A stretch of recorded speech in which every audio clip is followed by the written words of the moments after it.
김경수 경남지사 1심 선고 결과가 워낙 충격적이고 많은 분들이 예상하지 못했던 결과여서 자유한국당의 당권 주자들 출마 선언이 잇따르고 있는데 저희가 황교안 전 총리 외에 다른 주자들의 출마 선언은 여러분께 제때 보여드리지 못했던 것 같습니다. 그래서 오늘은 자유한국당 차기 당대표에 도전하겠다고 선언한 정치인들의 이야기를 여러분께 해드리도록 하겠습니다. 먼저 홍준표 전 대표, 지난 6월 지방선거 참패의 책임을 지고 대표직에서 물러났는데 다시 당대표를 내가 맡아야 하겠다. 이번 당대표 경선은 홍준표에 대한 신임 투표가 될 것이다. 이렇게 목소리를 높였습니다.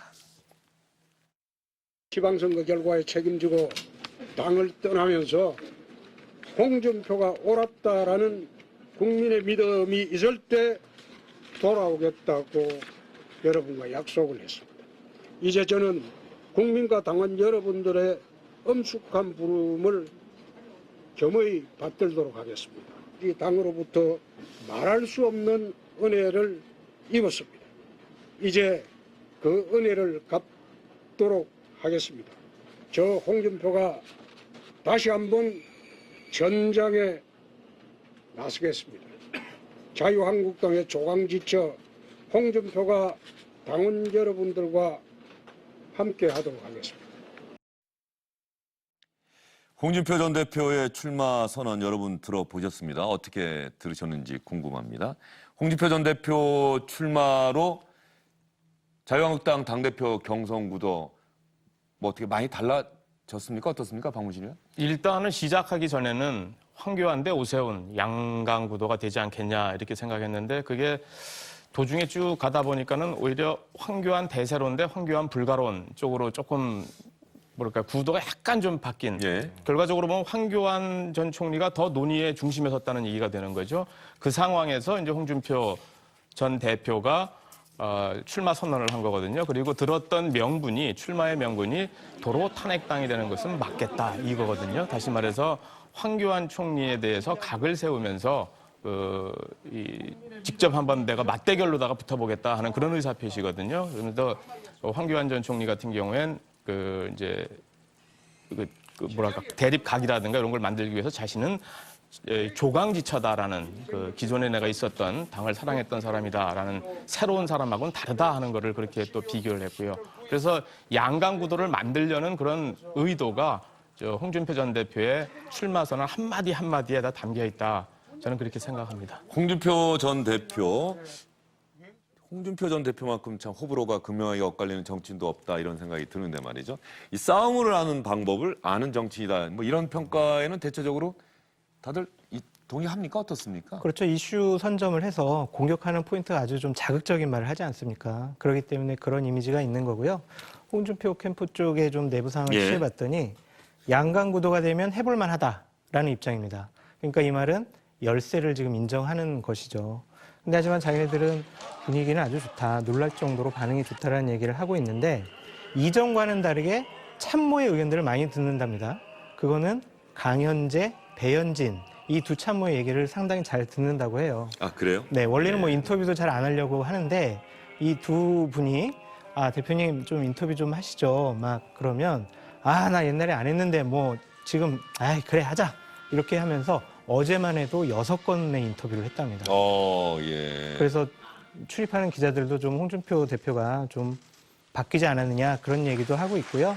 근데 하지만 현장 당원들, 특히 대구나 부산 행사에 갔었는데 자신 있게 좋았다라는 표현은 하지 못하고 있습니다. 좋았다라는 표현을 하지 못한다는 얘기는 뭡니까? 생각보다 좀 열기가 적었고 환영하는 분위기가 아니었다라는 것이죠. 홍준표 전 대표 어제 아침 KBS 라디오와의 인터뷰에서는 이런 식이면 인터뷰 못하겠습니다라고 해서 진행자와 좀 기싸움도 하고 신경전도 벌였고요. 홍준표 전 대표가 언론 인터뷰를 참모들의 의견을 적극적으로 받아들여서 많이 하고 있는데 주영진의 뉴스 브리핑과도 설 연휴 직후에 인터뷰를 하기로 약속이 돼 있다는 점 여러분께 이 시간에 말씀을 드리도록 하겠습니다. 황교안 전 총리 측에도 인터뷰 요청을 해 놓았는데 아직까지 확답은 받지 못하고 있습니다. 검토하고 있다는 얘기까지 들었습니다.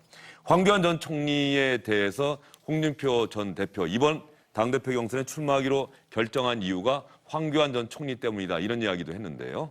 어떤 설명을 했는지 들어보겠습니다. 탄핵 총리가 나와가지고 당을 더 수렁에 빠뜨릴 수도 있고 그래서 불가피하게 나올 수밖에 없다. 그겁니다. 높은 지지율이 있잖아요. 어제 문낙연 총리를 두고 이 지지율이 어떻게 가야 되는지랑 지지율 그거는 지지율은 허상입니다.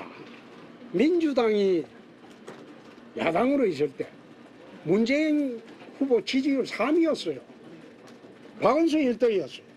그게 의미 없는 말하면 현재 지지율에 불과하지.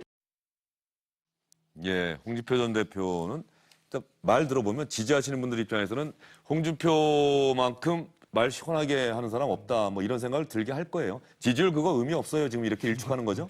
예. 아니 뭐 지난 대선 때도 그렇게 얘기했는데 당선 안 됐잖아요. 그거 어떻게 설명할 건지 잘 모르겠는데요. 홍준표 전 대표는 4%이 정도밖에 안 됐던 정당의 후보가 24.1% 얻었다. 이걸 대단히 본인의 경쟁력의 어떤 하나의 근거로 얘기를 많이 하죠. 그러니까 홍 전 대표는 자기가 좀 억울하다고 생각하는 거예요.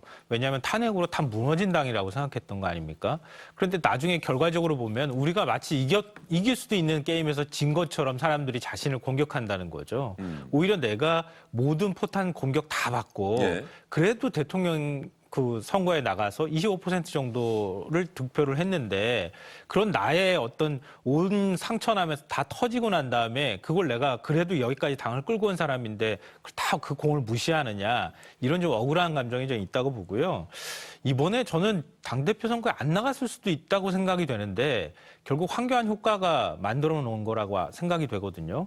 그러니까 황교안 전 총리가 당에 들어오는 순간부터 당에 갑자기 뭐 김무성 대표도 뭐 전 대표도 말을 얹기 시작하고 홍준표 전 대표도 여기 이제 나오겠다고 얘기하는. 그러니까 당이 어쩌면은 관리형으로 총선하고 대선을 관리하는 형태의 당 형태로 가기를 바라는 마음들도 상당 부분이 있었을 거라고 보는데 황교안 전 총리가 나오면서 바로 대선으로 직행하는 정당의 모습으로 탈바꿈 할 가능성이 이제 높다고 보는 거죠. 일종의 이제 다른 계파나 황 전 총리하고 반대 쪽에 있는 사람들이 볼 때는 굉장히 불안감이 들기 시작했다는 거죠. 그래서 홍 전 대표 입장으로 보면은 저는 뭐 전략상으로는 굉장히 이렇게 깊숙하게 푹 찌르는 느낌이 좀 드는데 과연 황교안이 끝까지 갈 수 있겠느냐라는 메시지 하나 하고요. 둘째로는 황교안 얼굴로 다음 총선 이길 수 있겠느냐. 이걸 지금 계속 얘기하고 있거든요. 저는 이게 어느 정도는 먹힐 수 있을 거라고 봅니다. 자유한국당 내에서는. 예. 장호철 소장은 어떻게 생각하세요? 어차피 이건 프레임 싸움 같아요. 그 홍준표 대표에게는 막말 프레임이 있고 황교안 전 총리에게는 그 탄핵과 국정농단 2인자라는 프레임이 있는데 이 프레임 싸움을 본인들이 선거 과정 중에서 어떻게 잘 정리하고 이겨내느냐 그것도 하나의 관전 포인트라고 생각합니다. 오세훈 전 시장은 출마하는 걸로 많은 사람들이 알고 있는데 가만히 보면 아직 출마 선언을 안 했어요. 내부 분위기를 보면 어떡하지? 돈도 조직도 없는데 이러한 얘기를 한다고 해요. 홍준표 전 대표가 나오지 않았더라면 무조건 출마인데 홍준표 전 대표가 나오면서 오세훈 전 시장이 좀 고민하는 겁니까? 그렇죠. 어떻습니까? 출판기념회 때 좀 더 고민할 부분이 있어 충분히 생각한 뒤 출마 여부를 공개할 계획이다라고 멘트를 했는데요. 이거를 정치 언어 번역기에다 넣어서 해석해보면 예. 나는 안 하고 싶어요.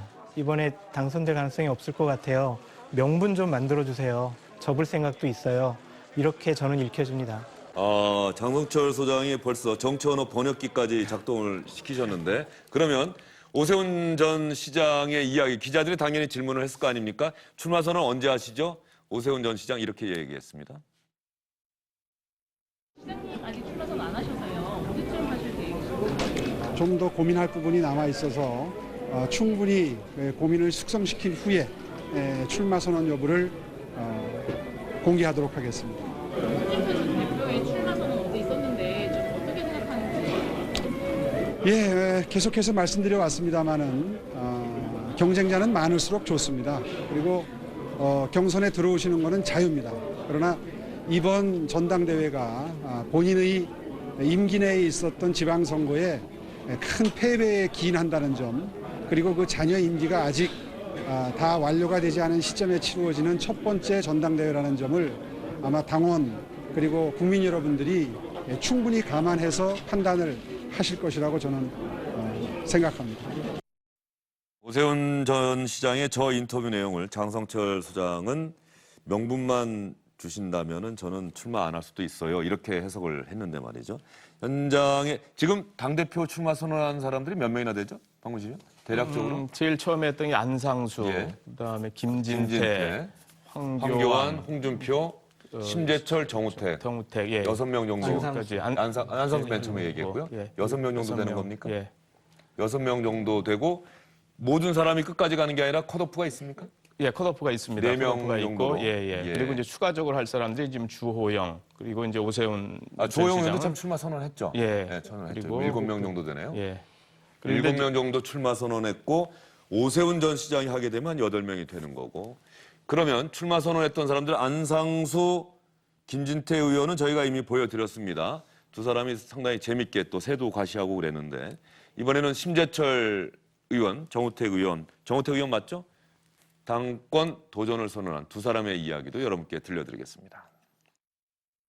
이번 전당대회는 꽃가마를 탈 대선 후보를 뽑는 것이 아니라 총선을 승리로 이끌 선봉장을 뽑아야 합니다. 보수 대통합을 이뤄내 이기는 보수, 승리하는 자유우파를 만들겠습니다. 총선 승리로 나아가야 할 전당대회가 마치 대선 주자들의 경선처럼 흐르고 있는 것입니다. 이대로 가면 당은 다시 한번 분열과 갈등의 골에 빠질 것이며 강력한 대여 투쟁을 벌이면서 총선을 승리로 이끌 당 대표가 누구인가? 바로 이 정우택이가 그렇게 해왔고. 정우택 의원이 출마 선언을 한 거면은 정진석 의원은 출마 안 하는 걸로 봐도 되겠습니까? 같은 그렇습니다. 충청권이니까. 예. 충청권에서 2명의 후보가 나오지는 않고 한 명으로 예. 의견 조율이 있었을 걸로 생각이 됩니다. 근데 가만히 보면은 새로운 인물은 없네요.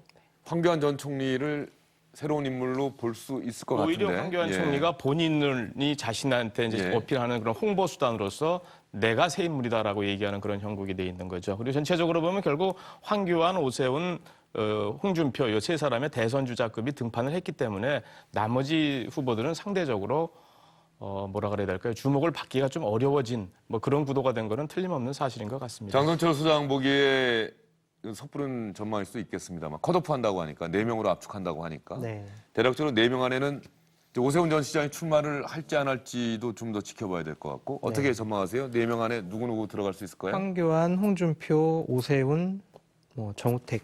정도. 정우택. 네. 그렇게 보십니까? 네. 뭐 김진태 의원도 그 한 3천 명 상당히 많은 인원들이 와갖고 출마 선언할 때 같이 있던데. 근데 그 컷오프가 뭐 모든 당원들을 뭐 상대로 하는 건 아니고요. 예. 그렇기 때문에 좀 현재 새로 보면은 이 정도인 것 같습니다. 그리고 황교안 총리 쪽 캠프 쪽 얘기를 좀 들어봤더니 예. 분위기가 너무 되게 고조돼 있어요. 한마디로 말씀드리면 좋다, 이대로 쭉 가자 이런 얘기를 많이 하고요. 지금 현재 의원들도 많이 만나고 계시고 캠프에서 일하고 싶어하는 사람들이 상당히 많이 늘었답니다. 예, 자유한국당 전당대회가 대한민국의 제1야당인 자유한국당 새로운 미래를 지지자들은 물론 모든 국민들에게 보여줄 수 있는 그런 계기가 될 수 있을지는 앞으로 전당대회 과정을 좀 지켜봐야 될 것 같은데 김소환 평론가는 어떻게 전망하십니까? 뭐 지금 말씀하셨던 것처럼 당이 좀 역동성이 있어야 할 필요가 있는 거죠. 그동안에 좀 굉장히 침체되어 있는 당의 모습이었잖아요. 탄핵 이후도 마찬가지였고 선거에서도 연전연패했고 예. 그러니까 그럴 계기로 좀 삼을 필요가 있다. 이제 이런 건데요. 그러니까 그런데 반면에 좀 우려되는 점들도 계속 얘기가 나오는 것이죠. 그러니까 앞서 말씀드렸던 것처럼 황교안 전 총리 등판으로 이게 좀 더 개파색이 짙어지는 거 아니냐. 또 개파 갈등이 이번 전당대회 끝나고 난 다음에 총선까지 가는 그 과정에서 굉장히 당이 시끄러워질 가능성도 있거든요. 그래서 일각에서는 언젠가 될지 모르겠지만 이 체제가 그대로 유지되기 어렵다고 하는 관측들을 자꾸 하는 거예요. 그러니까 왜냐하면 황교안 전 총리가 당대표가 됐는데 당 지지율 안 올라요. 총선 가까우고 있어요. 그럼 또 당에서 이거 가지고는 안 된다는 얘기 안 나오겠습니까? 예. 그러니까 그렇게 하다 보면은 당이 또 흔들릴 것이다. 이런 이제 얘기들이 당에서 끊임없이 나오는 걸 보면 이게 뭐 끝이 아니라 또 다른 시작이 될 수밖에 없다고 예, 생각합니다. 알겠습니다. 자유한국당 전당대회 끝나고 나서도 아마 그 얘기는 또 한번 해봐야 될 것 같고요. 황교안 전 총리는 주영진의 뉴스브리핑과 12일에 인터뷰를 하기로 약속을 잡았다는 말씀 여러분께 드리겠습니다. 세 분 수고 많으셨습니다. 설 연휴 잘 보내시기 바랍니다. 감사합니다. 수고하셨습니다.